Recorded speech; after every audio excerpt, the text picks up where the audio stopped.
శాసనసభకి సంబంధించినటువంటిది చాలా కీలకమైనటువంటి అంశం. శాసనసభ కార్యకలాపాలు ఎవరి పని వాళ్ళని చేసుకోవాల్సినటువంటిది ఉంటుంది. అయితే ఇందులో స్పీకర్ పాత్ర ప్రతి అంశంలోనూ ఉంటుంది. కాకపోతే వాళ్ళు కేవలం సభలో వ్యవహారాలనే చూసుకుంటూ ఉంటుంటారు, మిగతా వ్యవహారాలని లైట్ తీసుకుంటుంటారు. కానీ అయ్యన్న పాత్రుడు ఒక రకంగా చెప్పాలంటే హోల్ హార్టెడ్గా పనిచేస్తున్నారు.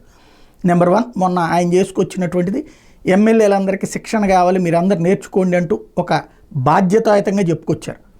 ఆ తర్వాత చూస్తే ఎమ్మెల్యేలకు భోజనాలు ఒక చూసే చోట సరైన ఫెసిలిటీ లేదని చెప్పి ఆ ప్లేసు మార్చి ఇంకొక చోట ఏర్పాటు చేయడంతో పాటుగా భోజనాలు సక్రమంగా లేవని గుర్తించి ఆ కాంట్రాక్ట్ను రద్దు చేసి సరైనటువంటి భోజనం పెట్టేవాళ్ళు కావాలని చెప్పడం అన్నటువంటిది అయ్యన్న పాత్రుడు. అంటే ఇదివరకు చాలాసార్లు చూసాం అసెంబ్లీలో భోజనాలు అంటే ఏదో తిన్నామంటే తిన్నాం అన్నటువంటిది, చివరికి మేము బయటికి వెళ్ళి తిన్నటువంటి రోజులు చాలాసార్లు ఉన్నాయి. అట్లాంటిది పోల్చుకుంటే ఇప్పుడు చాలా బాధ్యతాయుతమైనటువంటి పాత్ర పోషించారు అయ్యన్న పాత్రుడు.